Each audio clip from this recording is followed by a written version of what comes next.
প্রিয় বন্ধুরা, চ্যানেলে সবাইকে স্বাগত জানাচ্ছি। আমরা আজকে একটা আপডেট শেয়ার করার জন্য এই ভিডিওটা করছি। আমাদের মনে একটা প্রশ্ন ছিল যে 2025-এর যে এসএলএসটি এক্সামটা হলো, সেই এক্সামটার বাকি প্রসেসগুলো কি চলছে। এটা নিয়ে কিন্তু একটা বিরাট দ্বিধাদ্বন্দ্বের মধ্যে আমরা ছিলাম। অনেকেই একটু ভাবছিল যে এটা কি প্রসেসটা কি বন্ধ হবে নাকি প্রসেসটা চলবে, প্যানেলটা কি ক্যান্সেল হবে, এরকম বিভিন্ন রকম প্রশ্ন চলছিল। এই প্রশ্নগুলোর মেইন কারণটা হচ্ছে যে 2016-র যে যখন ওএমআরটা পাবলিশ হলো, তখন কিন্তু আমাদের মনের মধ্যে সেই 16 নিয়ে একটা আশা জাগলো, যারা অনেকে 16-তে পাওনি, ওয়েটিং লিস্টে ছিলে বা বিভিন্ন পরীক্ষার্থী যারা আছো। এবং 2025-এ যারা পরীক্ষা দিয়েছো তাদের মধ্যে কিন্তু একটা বিশাল টানাপোড়েন আরম্ভ হয়ে গেল। তো অনেকেই তখন কমেন্ট করছিলে যে 2025-এরটা কিন্তু বাতিল হওয়ার সম্ভাবনা আছে। তো দেখো, 2025-এর এটা একটা অনগোয়িং প্রসেস। এটা কিন্তু হুট করে এভাবে বাতিল করা যায় না। আমরা এই ভিডিও শেয়ার করেছি এর আগে। এটাকে যদি ক্যান্সেল করতে হয়, অনেকটা আইনি প্রসেসের মধ্যে দিয়েই কিন্তু গিয়ে সেটাকে ক্যান্সেল করতে হবে। তো এবার তাহলে ব্যাপারটা কি দাঁড়ালো যে এটা কি আদৌ চলছে। দেখো, এই এসএলএসটির বাকি প্রসেসগুলো কিন্তু চলছে। এটা আমরা কিভাবে বলতে পারবো যে আমরা যদি দেখি যে 11-12-এ যারা পরীক্ষা দিয়েছে তাদের তো ভেরিফিকেশন হয়ে গিয়েছে, তাদের ইন্টারভিউ হয়ে গেছে, বা তাদের পিভিআর অনেকের হয়ে গেছে। এবার তারা কিন্তু জয়েন করবে।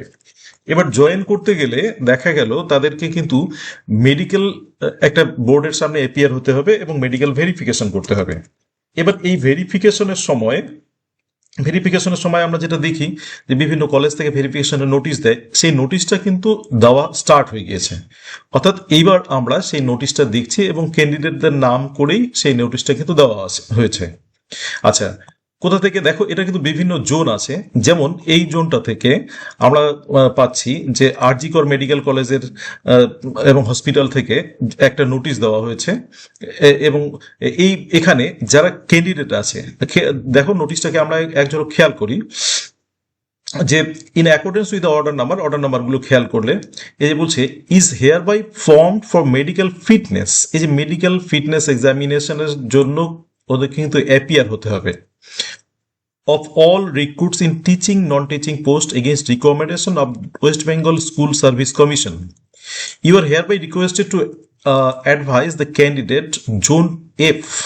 Zone F টার ক্যান্ডিডেটকে কিন্তু এপিআর হতে বলা আছে to attend with the below mentioned medical test reports before the medical board within the reporting time, which will be held on 21st of 5th that is May এবং 2026, অর্থাৎ 21 তারিখ, মের 21 তারিখে কিন্তু তাদেরকে বোর্ডের সামনে এপিয়ার হতে বলা আছে। এই রিপোর্টিং টাইমটাও দিয়ে দিয়েছে এবং কি কি মেডিকেল টেস্টের রিপোর্ট লাগবে, সিবিসি, এগুলো বলা আছে কিন্তু দেখো। তো আমরা দেখতে পাচ্ছি যে এই প্রসেসটার মধ্যে আমাদের কিন্তু মেডিকেল টেস্ট বা মেডিকেল ফিটনেসের প্রসেসটা কিন্তু চলে আসছে। এবার ক্যান্ডিডেটদের নামগুলো কিভাবে আছে, আমরা ক্যান্ডিডেটের নামগুলো যদি দেখি, দেখবে এই ক্যান্ডিডেটদের নাম। এবং আমাদের দরকার হচ্ছে যে অ্যাসিস্ট্যান্ট টিচার পিজি, অর্থাৎ পিজির ক্যান্ডিডেটরা আমরা ভাবছিলাম যে এই প্রসেসটা কি চলছে কিনা। তো পিজির ক্যান্ডিডেটদের কিন্তু এই প্রসেসটা চলছে। অর্থাৎ যারা 11, 9, 10-এ আসো, তোমাদের কিন্তু ভেরিফিকেশন এবং যে ইন্টারভিউ আছে সেটাও কিন্তু তাড়াতাড়ি হবে। এটাই আমরা বলার চেষ্টা করছি যে দেখো, এই প্রসেসটা একটা অনগোয়িং প্রসেস। এই প্রসেসের মধ্যে যেহেতু মেডিকেল ফিটনেসের 11-12-এ চলছে, এরা কিন্তু জয়েন করে নিবে এবং খুব ফাস্ট চলছে কিন্তু দেখো। এবং আরো একটা নোটিশ পাওয়া গেল, দেখো এই নোটিশটা হচ্ছে বাঁকুড়া মেডিকেল কলেজ থেকে। সেখানে বাঁকুড়া মেডিকেল কলেজেও কিন্তু এই একই রকম ভাবে একটা লিস্ট দেওয়া আছে, সেটা হচ্ছে 12/5/2026-এ। ওখানে কিন্তু বলা আছে যে এই ক্যান্ডিডেটরা যেন এপিআর হয় 29/5/2026-এ, অর্থাৎ টাইমটাও দিয়ে দেওয়া, ডেট এবং টাইমটা দিয়ে দেওয়া আছে 29/5/2026-এ। এরা যেন এপিআর হন মেডিকেল বোর্ডের সামনে। এনার কারা? অবশ্যই অ্যাসিস্ট্যান্ট টিচার 11-12 যারা জয়েন করতে যাবেন তাদের এই মেডিকেল রিপোর্টটা সঙ্গে নিয়ে যাবেন। তো এটাই হচ্ছে প্রসেসটা। দেখো, এই প্রসেসের কিন্তু অনগোয়িং প্রসেস। 11-12-এর এই প্রসেসটা বাদ হয়নি। যারা 9-10 আসো তারাও নিশ্চিন্ত থাকো যে তোমাদেরও কিন্তু এটার 2025টা বাদ হওয়ার এখনই কোনো সম্ভাবনা নেই। যদি বিশেষ কোনো পরিস্থিতি অ্যারাইজ করে বা দেখা গেল বিশেষ কোনো দুর্নীতির একটা পাওয়া যায়, তখন আবার একটা আইনি প্রক্রিয়ার মধ্যে দিয়ে সেই প্রসেসটা কিন্তু যাবে এবং তারপরে একটা সেটা ক্যান্সেল হবে কিনা সেটার কিন্তু একটা ব্যাপার অ্যারাইজ করে যাবে। সুতরাং যারা 9-10-এর মধ্যে আসো তাদের ক্ষেত্রে আমার অ্যাডভাইস থাকবে যে তোমরা তোমাদের এই প্রসেসিংটা, অর্থাৎ তোমরা যে ভেরিফিকেশনের প্রসেসিং এর জন্য প্রিপেয়ার হচ্ছিল, কারো ভেরিফিকেশন হচ্ছিল বা কারো ইন্টারভিউ চলছিল থাকবে, এবং এটা কিন্তু এখন ফাস্ট হবে। তো এবার যেটা ব্যাপারে আসছি, দেখো এই মেডিকেল বোর্ড দেখো কয়েকটা জোনে ভাগ করা আছে, এবং এই জোনগুলো দেখো, জোন এ তে হচ্ছে school district, Bankura, Purulia, east Medinipur, West Medinipur, Jhargram. এইখানে কিন্তু দেখো, এখানে কোন মেডিকেল বোর্ডের সামনে এপিয়ার হতে হবে, বাঁকুড়া সম্মিলনী, এমআই মেডিকেল কলেজ এবং হসপিটাল এখানে।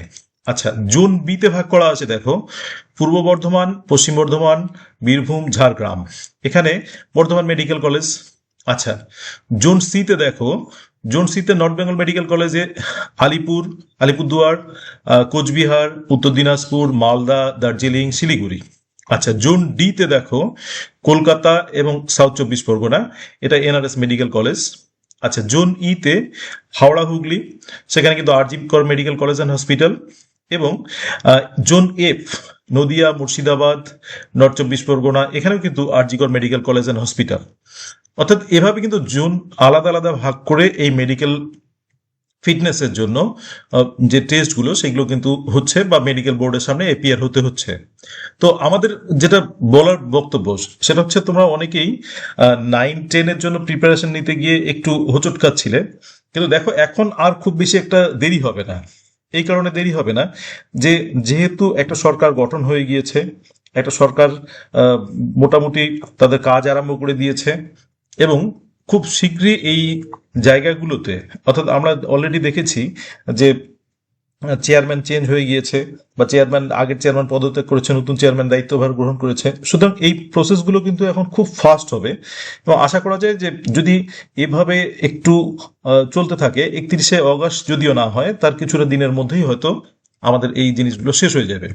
সুতরাং তোমরা তোমাদের মতো করে যারা প্রিপারেশন নিচ্ছিলে বিভিন্ন সাবজেক্টের জন্য, 9-10-11-12 যেটাই হোক না কেন, তোমরা তোমাদের প্রিপারেশনটাকে কিন্তু এখন জোর কদমে চালিয়ে যাও, এবং তোমাদের মানে আর দেরি করার সময় নেই, যে কোনো দিনই এই প্রসেসগুলো কিন্তু স্টার্ট হয়ে যাবে। এবং প্রসেস যে চলছে সেটা কিন্তু আমরা বুঝতেই পাচ্ছি, আমাদের নোটিফিকেশন দিয়ে আমরা সেটা দেখিয়ে দিলাম যে প্রসেসগুলো কিন্তু অনগোয়িং, এবং এটার আপাতত কোনো রকম কোনো বন্ধ হওয়ার চান্স নেই। 16 দিয়ে কি হবে বা না হবে আমরা সেই বিতর্কেই যাচ্ছি না, বা 2025-এর পরে কি হবে সেটার বিতর্কে যাচ্ছি না, কিন্তু এই প্রসেসটা আপাতত চলতেই থাকবে এবং চলছেও। সুতরাং এভাবেই কিন্তু তোমাদের প্রিপারেশন নেওয়ার জন্য সবার কাছে আবেদন রইল, তোমরা প্রিপারেশনটা নাও। আর যারা এই পরীক্ষাতে পাওনি, যাদের হয়নি, তারা কিন্তু নতুন পরীক্ষার জন্য প্রস্তুতি নাও। আশা করি এসএলএসটি থার্ড আমরা খুব শীঘ্রই দেখতে পাবো, এবং সঙ্গে সঙ্গে আপার প্রাইমারি যেটা আছে, সেই আপার প্রাইমারির কিন্তু নোটিফিকেশন আমরা খুব শীঘ্রই পাবো বলে মনে করছি। সুতরাং এই আমাদের এর ক্ষেত্রে, অর্থাৎ এই চাকরিগুলোর ক্ষেত্রে আমরা নতুন করে কিন্তু একটা আশা দেখতে পাচ্ছি, সেই আশা নিয়েই কিন্তু আমরা এই এগিয়ে চলছি, বা তোমরাও এগিয়ে চলো। তো thank you for watching the video. Please subscribe the channel let's learn blooming birds and stay tuned.